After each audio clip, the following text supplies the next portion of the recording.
नमस्कार। आज हम समय में थोड़ा पीछे चल रहे हैं, हाँ, काफी पीछे। एक ऐसी दुनिया में जो हजारों साल पहले थी, लेकिन जिसके निशान आज भी हमें हैरान कर देते हैं। सिंधु घाटी सभ्यता। बिल्कुल। हमारे पास इस पर काफी दिलचस्प लेख हैं, कुछ शोध भी हैं, और हमारा इरादा यही है कि इनमें से सबसे जरूरी और चौंकाने वाली जानकारियां निकालें। सही कहा।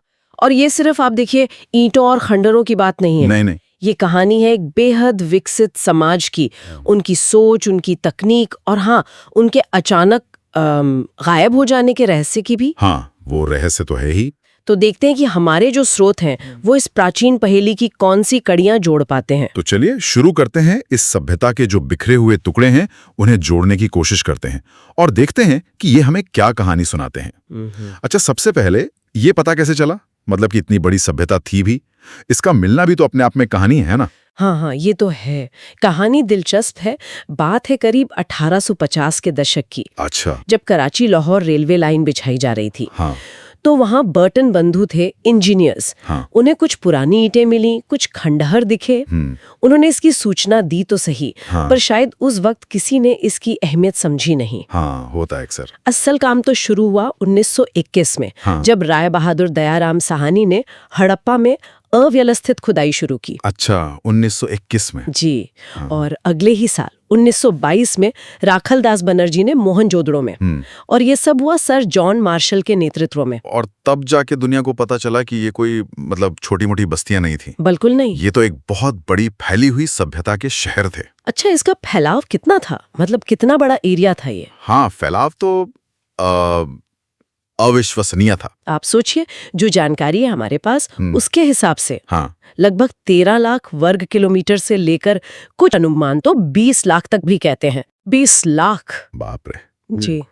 और ये उस जमाने की जो मिस्र और मेसोपोटामिया की सभ्यताएं थी, जो बहुत फेमस है। बिल्कुल, उनके कुल एरिया को मिला लें उससे भी कहीं ज्यादा बड़ा था ये। कमाल है। तो कौन कौन से इलाके आते थे इसमें? आज के हिसाब से देखें तो पाकिस्तान का बड़ा हिस्सा, और भारत में भी पंजाब, सिंध, बलूचिस्तान, गुजरात, राजस्थान, हरियाणा, पश्चिमी उत्तर प्रदेश का हिस्सा। अच्छा खासा बड़ा इलाका है। और अफगानिस्तान के भी कुछ हिस्से इसमें शामिल थे। यानी कि अगर नक्शे पर देखें तो उत्तर में मांडा जम्मू में, वहां से लेकर दक्षिण में दैमाबाद महाराष्ट्र तक, और पश्चिम में सुतका गेंडोर बलूचिस्तान से लेकर पूर्व में आलमगीरपुर मेरठ के पास तक। बिल्कुल सही।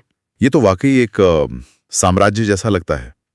और ये कांस्य युग की सभ्यता थी, है ना, ब्रॉन्ज एज। कांस्य युग। समय की बात करें तो मोटे तौर पर इसका जो परिपक्व काल, जब ये अपने चरम पर थी, वो 2600 ईसा पूर्व से 1900 ईसा पूर्व के बीच माना जाता है। ठीक है। और सिर्फ फैलाव ही नहीं, इन शहरों की जो बनावट थी वो देखकर तो आज के आर्किटेक्ट्स भी हैरान रह जाएं। सही कहा, वही मैं कहने वाला था। इनकी नगर योजना, टाउन प्लानिंग कमाल की थी। एकदम सीधी सड़कें, जो एक दूसरे को 90 डिग्री समकोण पर काटती थी, जैसे किसी ने पहले पूरा नक्शा बनाया हो, ग्रिड बिछाया हो। बिल्कुल। शहर आयताकार ब्लॉक्स में बटे हुए थे। ये उस जमाने में कैसे सोच पाए, कैसे कर पाए ये लोग? यही तो बात है, प्लानिंग जबरदस्त थी। और ज्यादातर शहरों में 2 मुख्य हिस्से दिखते हैं। 2 हिस्से? एक पश्चिमी टीला जो थोड़ा ऊंचा होता था और अक्सर किलाबंद होता था। इसे दुर्ग या सिटाडेल कहते हैं। अच्छा, दुर्ग। शायद यहाँ शासक वर्ग या जो भी महत्वपूर्ण लोग थे वो रहते होंगे। और दूसरा हिस्सा पूर्व में होता था, जो निचला शहर कहलाता था। ये बड़ा होता था, यहाँ आम लोग रहते थे। ठीक है। और सबसे खास बात क्या है, इन शहरों में पक्की ईंटों का, बेक्ड ब्रिक्स का जमकर इस्तेमाल हुआ है। पक्की ईंटें उस जमाने में? और वो भी ज्यादातर एक स्टैंडर्ड साइज की भी। जी हाँ, ये चीज मिस्र की जो समकालीन सभ्यता थी उससे बिल्कुल अलग थी। वहाँ कच्ची ईंटें ज्यादा चलती थी। ये तो बड़ी बात है। अच्छा, और वो जो मोहनजोदाड़ो का विशाल स्नानागार है, ग्रेट बाथ, उसका जिक्र तो हर जगह आता है, वो क्या था? वो दुर्ग वाले हिस्से में मिला है। एक बड़ा सा आयताकार तालाब है। कितना बड़ा? करीब 12 मीटर लंबा, 7 मीटर चौड़ा और 2.5 मीटर गहरा। काफी बड़ा है। और दोनों तरफ से उसमें उतरने के लिए सीढ़ियां बनी है। पास में छोटे छोटे कमरे भी हैं, शायद कपड़े बदलने के लिए, और पानी भरने के लिए पास में कुआं भी मिला है। अच्छा। और इसकी बनावट देखिए, फर्श और दीवारें पक्की ईंटों की है और उन्हें वाटरप्रूफ बनाने के लिए बिटुमेन मतलब डामर जैसा कुछ उसका लेप लगाया गया था। कमाल की इंजीनियरिंग है। इसका इस्तेमाल क्यों होता होगा? अंदाजा यही है कि शायद ये किसी धार्मिक स्नान या खास अनुष्ठान के लिए इस्तेमाल होता होगा, जैसे भारत में बाद में भी पवित्र तालाबों का महत्व रहा है, कुछ वैसा ही हो सकता है। और वहाँ एक विशाल अन्नागार मतलब अनाज का गोदाम, ग्रेनरी, वो भी मिली है। जी, मोहनजोदड़ो में एक बहुत बड़ी इमारत मिली है जिसे अन्नागार माना जाता है, लेकिन हड़प्पा में ये चीज और साफ दिखती है। हड़प्पा में? हाँ, हड़प्पा में दुर्ग के अंदर ईंटों के चबूतरों पर बने 6 अन्न भंडारों की 2 कतारें मिली हैं। 12 भंडार? हाँ, और उनके पास फर्श में दरारें मिली हैं जिनमें गेहूं और जौ के दाने फंसे मिले हैं। लगता है वहां अनाज साफ भी किया जाता था।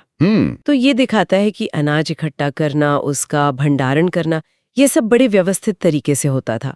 और पास में ही मजदूरों के रहने के लिए बैरक जैसे घर भी मिले हैं। यानी एक पूरी ऑर्गेनाइज्ड व्यवस्था थी। बिल्कुल, एक संगठित व्यवस्था की तरफ इशारा करता है ये सब। और पानी की निकासी का सिस्टम, ड्रेनेज सिस्टम, वो तो कहते हैं आज के जमाने को भी मात देता है। सही बात है। सफाई का ध्यान बहुत ज्यादा रखा गया था। आज भी कई शहरों में वैसा इंतजाम देखने को नहीं मिलता जैसा वहां था। हर घर में अपना स्नानागार, बाथरूम। हाँ, ज्यादातर घरों में स्नानागार और आंगन होता था। और घर से पानी निकालने के लिए नालियां बनी थी जो बाहर सड़क की मुख्य नाली से जुड़ती थी। और वो नालियां भी ढकी हुई थी। हाँ, सबसे बड़ी बात वो ढकी हुई होती थी ताकि गंदगी ना फैले। और उनमें सफाई के लिए बीच बीच में मैनहोल जैसे छेद भी थे, पत्थर या ईंटों से ढके हुए। कमाल है। कालीबंगा जैसे शहरों में तो कई घरों में अपने कुएं की मिले हैं। अपना कुआं? जी। और अगर जल प्रबंधन, वाटर मैनेजमेंट की बात करें तो धोलावीरा का नाम लेना पड़ेगा जो गुजरात में है। धोलावीरा, हाँ, वहाँ क्या खास है? वहाँ पानी सहेजने की, वाटर हार्वेस्टिंग की कमाल की तकनीक देखने को मिलती है। बड़े बड़े जलाशय यानी रिजर्वॉयर मिले हैं, बावड़ियां मिली हैं, मोहनजोदड़ो के ग्रेट बाथ से भी बड़े। अच्छा। शायद सूखे के समय या पानी की कमी के दौरान इनका इस्तेमाल होता होगा। और धोलावीरा का नगर नियोजन भी थोड़ा अलग है। वहाँ शहर 3 हिस्सों में बटा था, दुर्ग, मध्य नगर और निचला नगर। 3 हिस्सों में? ये भी अलग है। हाँ। और लोथल, वहां तो बंदरगाह मिला है ना, डॉकयार्ड। बिल्कुल, लोथल जो गुजरात में ही है, वहां एक बड़ा सा ईंटों का ढांचा मिला है जिसे गोदीवाड़ा या बंदरगाह माना जाता है। ये सीधे सीधे समुद्री व्यापार का बहुत बड़ा सबूत है। तो मतलब ये लोग समुद्र के रास्ते भी व्यापार करते थे? जाहिर है। और कालीबंगा, राजस्थान में, वहां से जुते हुए खेत के निशान मिले हैं। जूते हुए खेत? हाँ, हल से जुताई के निशान जो दुनिया के सबसे पुराने प्रमाणों में से एक माने जाते हैं। कमाल है। और वहीं से अग्नि वेदिकाएं या फायर ऑल्टर्स भी मिले हैं। अग्नि वेदिकाएं? तो क्या यज्ञ वगैरह भी होते थे? ये एक सवाल है। लोथल से भी मिली हैं, शायद कोई धार्मिक अनुष्ठान होता हो अग्नि से जुड़ा हुआ। तो ये दिखाता है कि अलग अलग शहरों की अपनी खासियतें थी। बिल्कुल, अपनी भौगोलिक स्थिति के हिसाब से शायद उनके काम भी अलग अलग थे। चलिए, अब थोड़ा उनके रोजमर्रा के जीवन और अर्थव्यवस्था मतलब इकोनॉमी, उसकी बात करते हैं। उस जमाने में सिंधु का इलाका कैसा था? आज जैसा ही? नहीं, आज से शायद काफी अलग।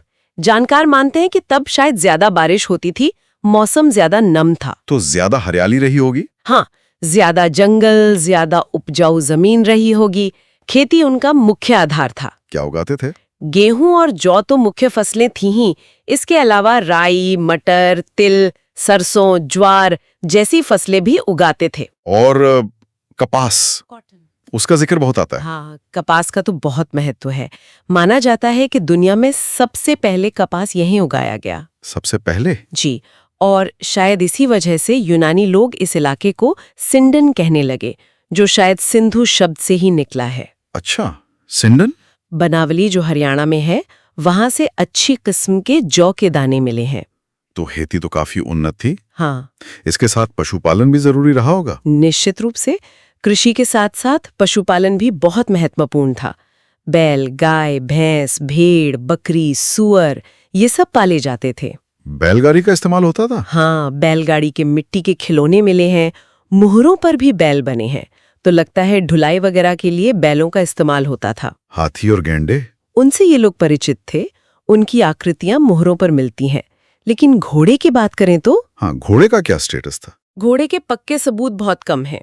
कुछ जगहों जैसे मोहनजोदाड़ो, लोथल, सुरकोटदा से घोड़े की हड्डियां या मूर्तियां मिलने का दावा किया गया है, पर वो थोड़े संदिग्ध हैं या बाद के समय के लगते हैं। तो मतलब हॉर्स सेंट्रिक सिविलाइजेशन नहीं थी ये? नहीं, ऐसा ही लगता है। ये सभ्यता घोड़ों पर उतनी निर्भर नहीं थी जैसे कि शायद बाद की कुछ और सभ्यताएं थीं। और एक और अहम बात याद रखनी चाहिए, इन्हें लोहे का ज्ञान नहीं था। हाँ, ये कांस्य युग था। जी, ये कांस्य युग की सभ्यता थी। तांबे और टिन को मिलाकर कांसा बनाना जानते थे। अच्छा, तो उद्योग धंधे कैसे थे? क्राफ्ट्स, मिट्टी के बर्तन तो बहुत मिले। हाँ, मिट्टी के बर्तन बनाना, पॉटरी एक बहुत बड़ा उद्योग था। चाक पर बने सुंदर बर्तन बनाते थे। और कपड़ा बुनना भी बहुत अहम था। कपास उगाते थे तो जाहिर है सूती कपड़े बनाते होंगे। शायद ये कपड़े बाहर भी भेजे जाते थे। फिर मनके बनाना, बीड मेकिंग, ये भी एक खास उद्योग था। चन्हू दड़ो नाम की जगह पर तो मनके बनाने की पूरी फैक्ट्री के अवशेष मिले हैं।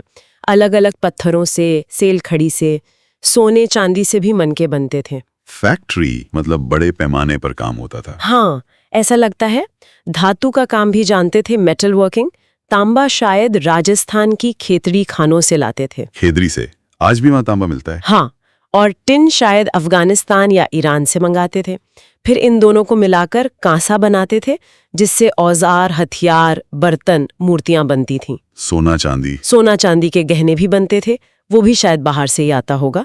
तो इन सब चीजों का मतलब अनाज, कपड़े, मनके, धातु का सामान, इनका व्यापार भी होता होगा। बिल्कुल, व्यापार बहुत ही महत्वपूर्ण था इनकी अर्थव्यवस्था के लिए। कैसे पता चलता है ये? इसका अंदाजा हमें कई चीजों से लगता है। एक तो हजारों की संख्या में मिली मोहरें, सील्स। हाँ, वो मोहरें। दूसरा, एक जैसी लिपि जो अभी तक पढ़ी नहीं गई है, पर वो पूरे इलाके में मिलती है। हाँ। तीसरा, पूरे इलाके में एक जैसे वजन और माप के बांट, वेट्स एंड मेजर्स, जो अक्सर 16 के अनुपात में होते थे। 1, 2, 4, 8, 16, 32, 64, इस तरह से 16 के गुणक में।